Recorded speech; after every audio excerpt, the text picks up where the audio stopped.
আসসালামু আলাইকুম প্রিয় শিক্ষার্থীবৃন্দ।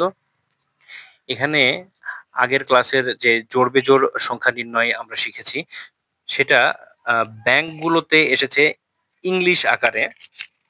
ইংলিশ দ্বারা ইংলিশ দেখে অনেকে হয়তো বলতে পারেন আ এটা একটা ভয়ের জিনিস অনেকের কাছে। তো আজকের এই ম্যাথগুলো করার পরে আশা করি আ ভালো লাগবে এবং সঠিকভাবে অঙ্কগুলো করে উত্তর বের করতে পারবেন ইনশাআল্লাহ। এখানে আ ব্যাংকগুলোতে যে কোশ্চেন গুলো এসেছে সেগুলো নিয়ে সাজানো হয়েছে আজকের ক্লাসটি। জোড়-বেজোড় সংখ্যার। এখানে দেওয়া আছে if A and B are odd numbers then which of the following is even? তাহলে আমরা জানি odd নাম্বার, odd অর্থ হচ্ছে বিজোড়। আর ইভেন শব্দের অর্থ হচ্ছে জোড়। ইভেন শব্দের অর্থ হচ্ছে জোড়। তাহলে A এবং B হচ্ছে বিজোড় সংখ্যা এবং নিচের কোনটি হচ্ছে জোড় সংখ্যা সেটি বের করতে বলা হয়েছে। এটি প্রবাসী কল্যাণ ব্যাংক এক্সিকিউটিভ অফিসার ২০১৪ সালে এই অঙ্কটি এসেছিল। তাহলে আমরা এখানে ধরে নিই A is equal to 1 একটি বিজোড় সংখ্যা, B is equal to 3 আরো একটি বিজোড় সংখ্যা।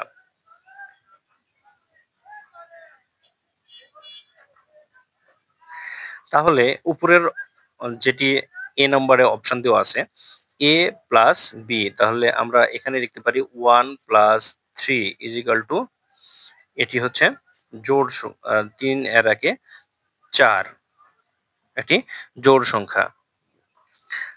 আবার এখানে দেওয়া আছে এ প্লাস বি প্লাস 1, তাহলে এ হচ্ছে 1 প্লাস 3 প্লাস 1, তাহলে 3 আর একে 4 আর একে 5, এটি একটি বিজোড় সংখ্যা। তাহলে আমাদের বের করতে বলছে হচ্ছে কি জোড় সংখ্যা কোনটি, following is even, even number, even number হচ্ছে জোড় সংখ্যা।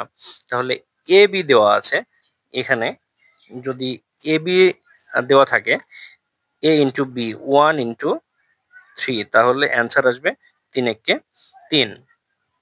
আবার এইখানে দেওয়া আছে এ বি প্লাস 2, এ এর মান হচ্ছে 1 আর বি এর মান হচ্ছে আমরা 3 আর প্লাস 2, তাহলে 3 একে 3 প্লাস 2 ইজিক্যাল টু 5।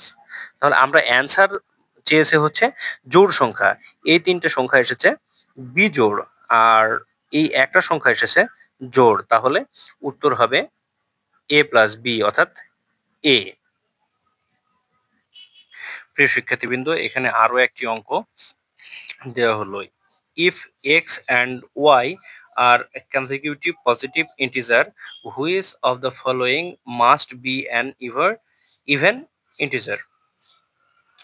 তাহলে এখানে x এবং y হচ্ছে ধারাবাহিক পজিটিভ ইন্টিজার, অর্থাৎ অর্থাৎ হচ্ছে ধারাবাহিক পূর্ণ সংখ্যা। ধারাবাহিক পূর্ণ সংখ্যা, ধারাবাহিক পূর্ণ সংখ্যাগুলো 1 থেকে শুরু করে 2 3 আবার বলছে পজিটিভ, তাহলে 1 2 3 4 এরকম ভাবে ধারাবাহিক পূর্ণ সংখ্যা হতে পারে। তাহলে আমরা x এবং y এর মান একটা ধরে নিব, এটা সব সময় ধরে নিতে হবে। যদি x এর মান আমরা 5 ধরি এবং y এর মান যদি আমরা 6 ধরি, তাহলে কোন সংখ্যাটি জোড় সংখ্যা হবে?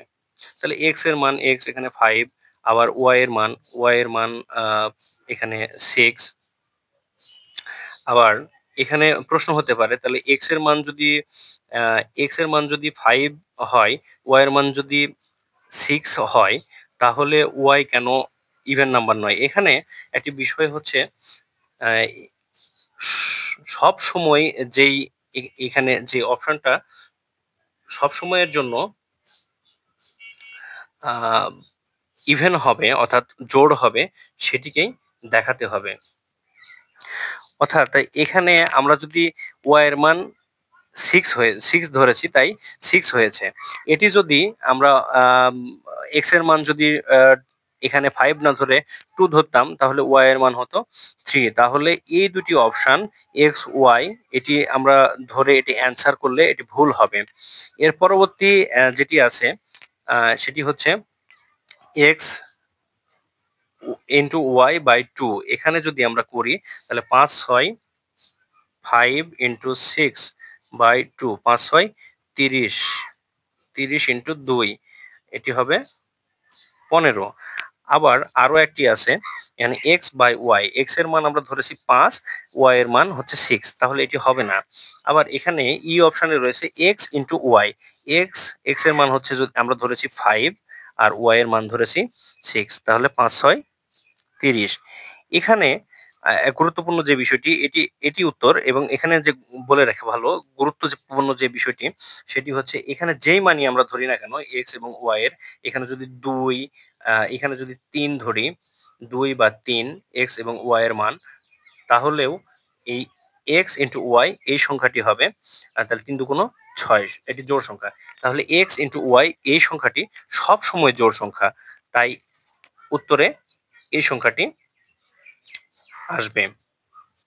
প্রিয় শিক্ষার্থীবৃন্দ, নিচে আরো একটি অঙ্ক দেওয়া হলো। এখানে বলা হয়েছে নিচের কোনটি জোড় সংখ্যা। সংখ্যাগুলো দেওয়া আছে, অপশনগুলো দেওয়া আছে, আপনারা এই অঙ্কটি বাড়িতে করার চেষ্টা করবেন এবং কমেন্টে জানিয়ে দিবেন কোন উত্তরটি সঠিক।